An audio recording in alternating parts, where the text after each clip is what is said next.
Hello guys, how are you all? Welcome back to MedSteps Internal Medicine Series Episode 3. So in our previous episode, we discussed about valvular heart diseases and how structural abnormalities of the heart can affect rhythm and function. So today we are going to learn one of the most important and commonly encountered arrhythmias in clinical medicine. So the topic is atrial fibrillation. Atrial fibrillation is not just an ECG diagnosis. It is major clinical condition associated with serious complications, especially stroke and heart failure. So many patients with atrial fibrillation may present with palpitations, breathlessness, fatigue, dizziness. But some patients may be completely asymptomatic and atrial fibrillation may be detected incidentally on ECG. So in today's episode, we will understand what exactly happens in the atria during atrial fibrillation, why the pulse becomes irregularly irregular, and ECG findings and how to diagnose, causes and risk factors, and stroke risk assessment, rate control and rhythm control management strategy, and anticoagulation therapy, how to use, and emergency management. So if you are preparing for any FMGE, NEET PG, or USMLE, or end rotation examination and ASCII settings, this is the very best lecture for you. So without time waste, let's start our journey into atrial fibrillation. Atrial fibrillation. What is atrial fibrillation? Atrial fibrillation is a supraventricular tachyarrhythmia characterized by chaotic and uncoordinated atrial electrical activity and loss of effective atrial contraction and irregular ventricular response. Okay, so it's most common sustained. If you're seeing here, this is the main atrial fibrillation is the most common tachyarrhythmia and it's characterized by irregular and disorganized electrical activity in the atria. So this AF can be grouped into different parts, but this is like most common sustained arrhythmia and major cause of embolic stroke, an important emergency and long-term management topic. Okay, so here what happened? We have total. It's divided into total three different subtypes of atrial fibrillation. The thing you can see here, that is one is paroxysmal atrial fibrillation. Paroxysmal atrial fibrillation means it terminates spontaneously, usually less than 7 days and often more than less than 48 hours. And the episodes will last greater than 330 seconds and that are self-terminating or maybe to become recurrent. So next we have another AFib, that is persistent AFib. So this persistent AFib episodes lasting greater than 7 days and it requires treatment for termination. Next we have that is permanent AFib.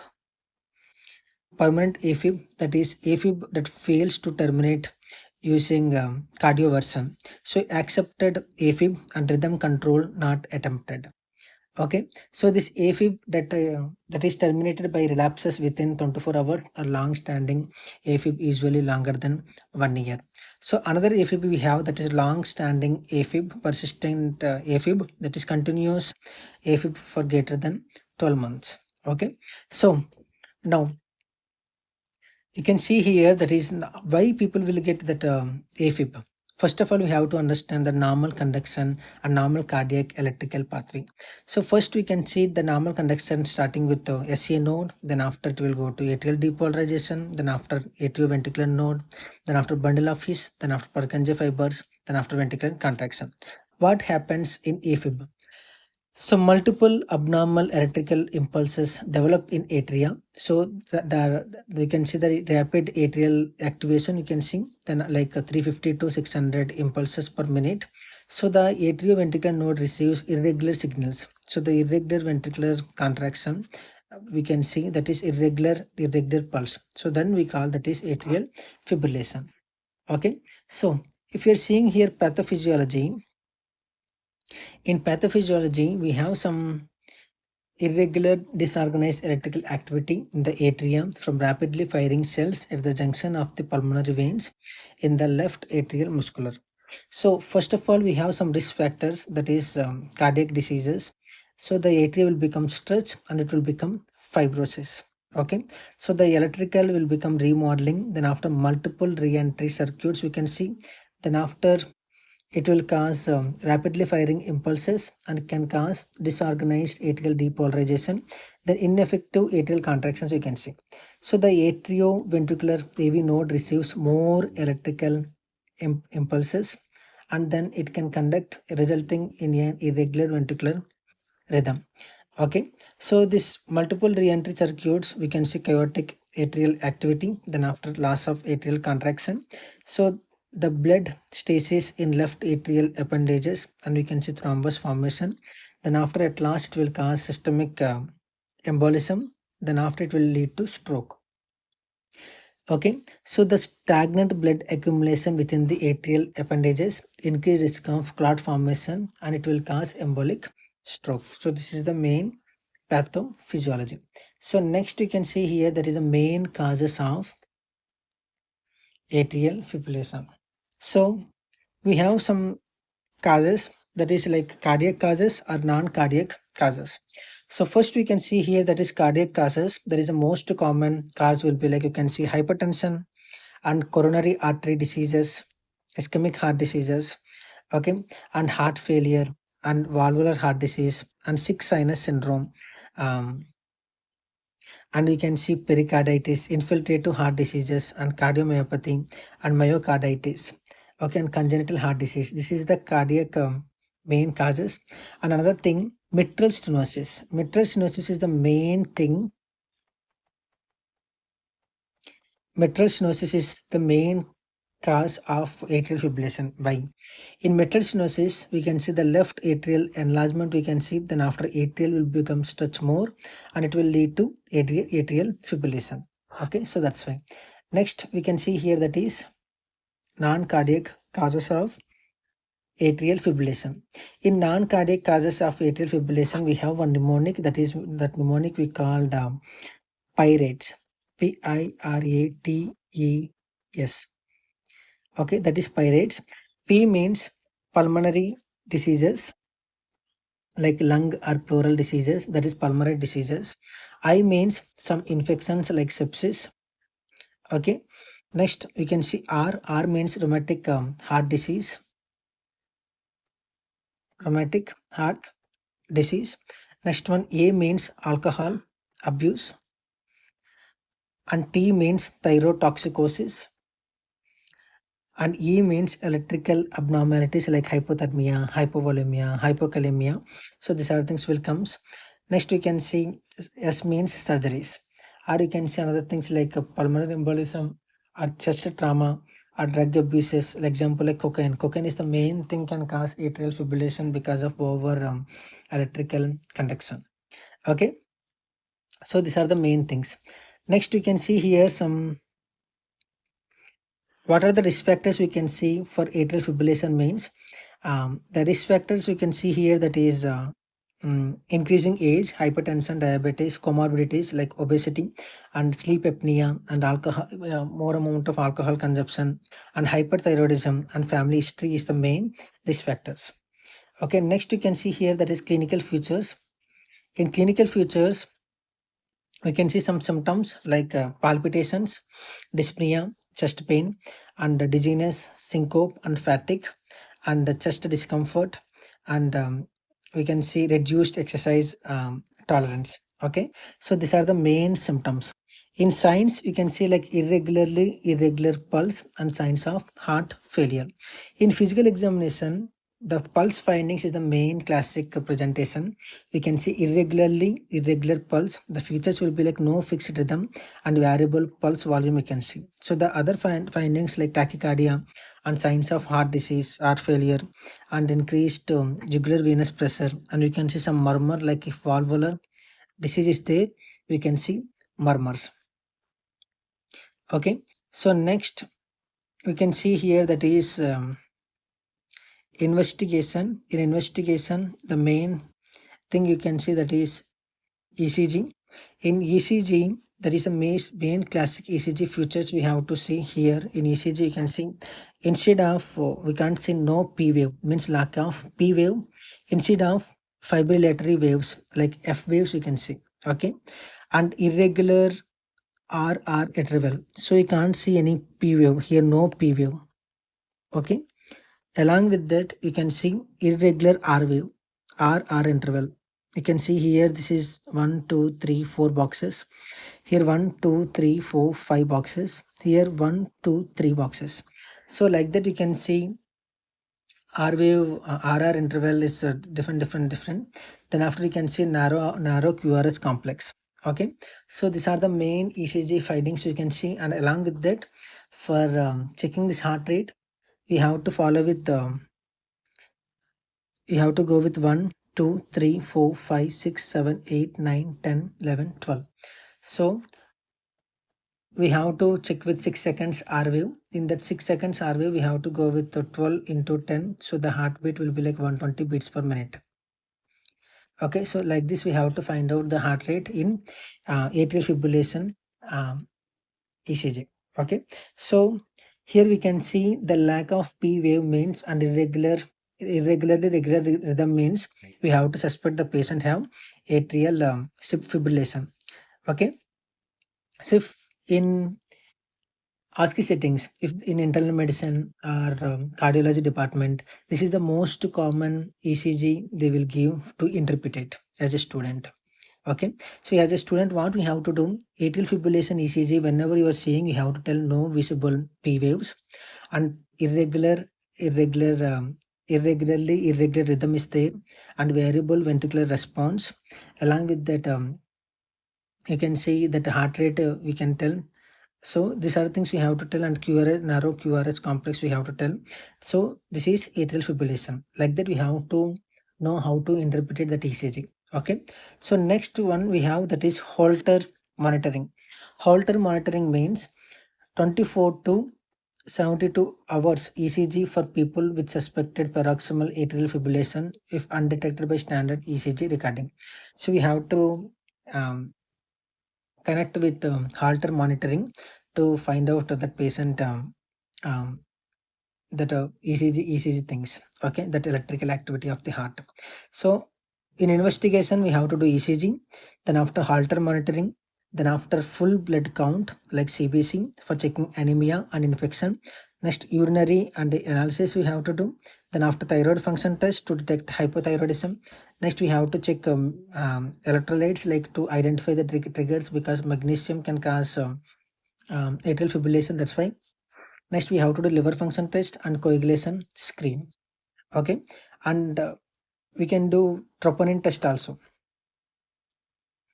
We have to do troponin. Okay, we have to do troponin and thyroid function test and echocardiography also we have to do for rhythm control strategy. And in echocardiogram, we have to do cardioversion and for finding suspicion of underlying structures and functional heart diseases. So we can do chest X-ray to find out the cardiac structural causes like atrial fibrillation such as mitral valve prolapse, disease, and heart failure.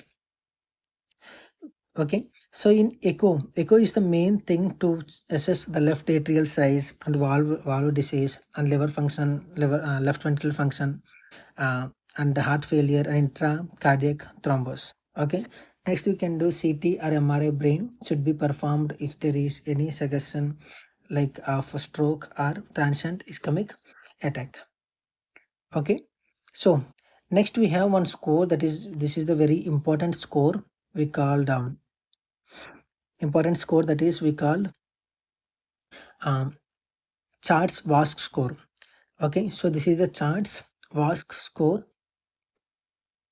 See, the CHA₂DS₂-VASc score is very important in atrial fibrillation. So this score we will use for stroke risk assessment. For what purpose? Stroke risk assessment. We are going to use this CHA₂DS₂-VASc score. Okay, if any patient have congestive cardiac failure, heart failure, we have to give 1 point. H means hypertension, means 1 point. Next, age, if greater than equal to 75, we have to give 2. If age like 65 to 74, we have to give only 1 point. Next, if patient have diabetes, only 1 point. Next, we can give stroke, like a stroke or transient ischemic attack. History, if patient is there means then we have to give 2 points. Next, vascular disease, we have to give ischemic heart disease and this ventricular disease is there means we have to give 1 point. And it's sex, that female means we have to give 1 point. Okay, if greater than equal to 2 after anticoagulation we have to give. Okay, so this is the main thing we have to stroke prevention. Like we can, with this thing we can start anticoagulation. It will indicate based on stroke risk, and the options will be like direct oral anticoagulation therapy we have to give or warfarin. Okay, so this is the thing it will provide. Next, we have another score, that is HAS-BLED Score. This score is not important because in GPHC we are not following this HAS-BLED Score. We are following only the CHA₂DS₂-VASc Score. Okay, so C means congestive heart disease, H means hypertension, A means age, D means diabetes, and S means prior stroke or transient ischemic attack history. V means vascular disease, S means um, sex. Female are more prone to get this type of complications. Okay, so in pharmacological management, next we can go with the management. So in management, first we will discuss about, we already started okay, this CHA₂DS₂-VASc score we have to do to reduce the risk of stroke. So in CHA₂DS₂-VASc score, the main thing is we are following this thing to start medication. So if you are seeing here, that is patient should be offered choice of anticoagulation from warfarin and the novel oral anticoagulants. Example like rivaroxaban, apixaban, and dabigatran. So apixaban is the drug of choice. You can see here that is apixaban. So this is the drug of choice of um, 10A factor inhibitor. So we have to give 5 milligram orally 2 times per day to prevent stroke. And the main thing we have to dose reduction we have to do in selected elderly and renal patients are there means.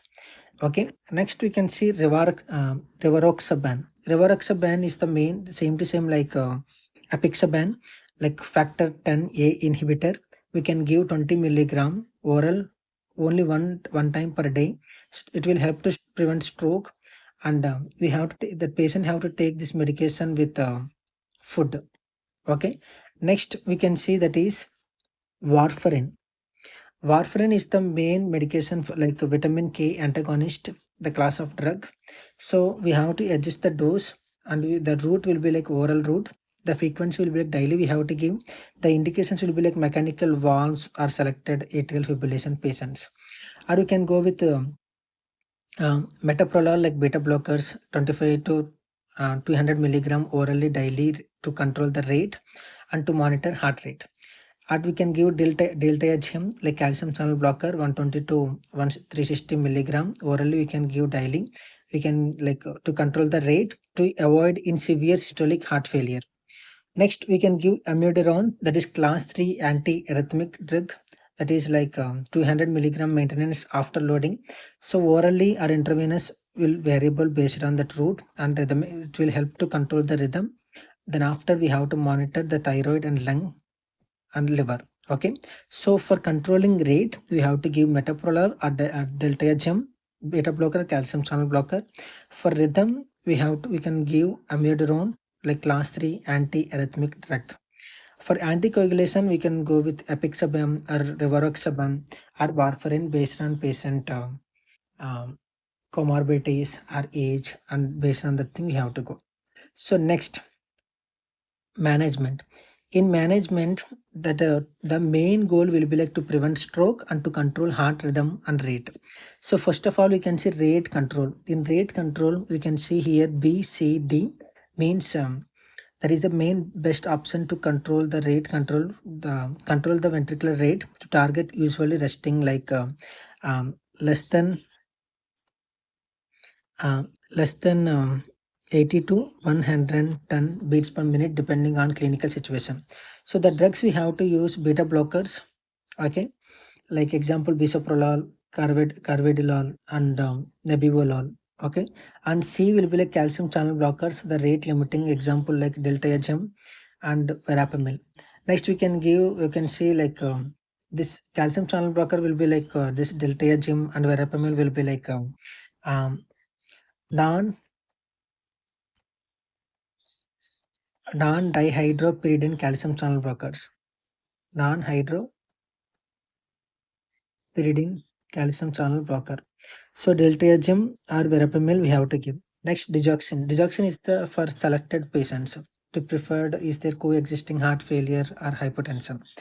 Next, we have to control the rhythm. How to control the rhythm means this is the better options for less than 65 years like symptomatic. So alone like atrial fibrillation or atrial fibrillation secondary to congestive heart failure, we have to start like restore normal sinus rhythm. The main options will be like electrical cardioversion or anti-arrhythmic drugs. Example like amiodarone in the presence of absence of structural heart disease or sotalol. We can see, and we can see flecainide. Flecainide is selected patients like absence of structural heart disease. We can use flecainide. Okay, so these are the drugs. We have anti-arrhythmic drugs. So in emergency atrial fibrillation management, how to do means first of all we have to do atrial fibrillation with hemodynamic instability. The signs will be like hypertension, chest pain, pulmonary edema, and shock. We have to do um, immediate synchronized electrical cardioversion we have to do.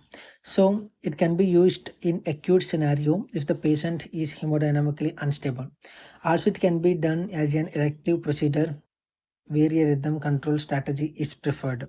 So whenever patient coming with atrial fibrillation with stable patients, the stable atrial fibrillation to assess duration less than 48 hours, our cardioversion may be considered. So 48 hours are unknown. We have to start anticoagulation strategy required before cardioversion. So we can see some complications in atrial fibrillation. Uh, yeah, we can see some complications of atrial fibrillation. The major complication will be like stroke. Five-folded risk means 5 times more. It's due to left lateral appendages thrombus. So next one we can see heart failure. Heart failure due to rapid ventricular rate and reduced cardiac output. Next you can see tachycardia, induced cardiomyopathy, and critical cardiac ischemia. Okay, so this is the main thing. So in and the doctor can ask, just tell me the difference between atrial flutter and atrial fibrillation, because this is the most common ECGs we'll get in ASCII or Viva settings. So you can see here that is in atrial fibrillation we can see the rhythm like irregular rhythm we can see, and in atrial flutter we can see regular and variable. Okay, so next one we have atrial rate. The atrial fibrillation like you can see 350 to 600 beats per minute, and the atrial flutter will be like 300 beats per minute you can see. In atrial fibrillation we can see no P wave. In atrial flutter we can see sawtooth waves we can see, and the mechanism will be like multiple circuits we can see in atrial fibrillation. The atrial flutter will be like single macro re-entry circulation we can see. Okay, so the high yield exam point of view I will tell the summary. So the main point I'm going to repeat. If you didn't listen the properly the lecture, you can go with this high yield points. This is the important points. So the most common sustained arrhythmia atrial fibrillation. Okay, the ECG will be like shows no P waves and irregular rhythm. The most common cause will be like hypertension. The valve disease associated like metal stenosis. The major complication we can see embolic stroke, and anticoagulation decision we have to go with charts. The CHA₂DS₂-VASc score. The unstable will be like atrial fibrillation and synchronized cardioversion we have to do. Okay, so whenever patient coming to accidental emergency department, we have to follow this algorithm to treat atrial fibrillation. The patient with the atrial fibrillation, we have to confirm the diagnosis with ECG. Then we have to assess stability. If patient is unstable, we have to start synchronized cardioversion. If patient is stable, we can assess stroke risk, and we have to start anticoagulation if indicated. Then after we have to control with rate and rhythm, and we have to do regular follow-up. Okay, so these are the things. So mostly I covered everything about atrial fibrillation. So right now we are in episode 3. in next episode we are going to discuss another important high yield topic. So if you didn't subscribe my channel, if these videos are helping you, like, share and subscribe. If you have any doubt, you can message me through Telegram, like MedSteps in Telegram, and in Instagram my user ID will be Dr. Anand Jana. Okay, so I'm signing off. So till the time, take care. Bye bye.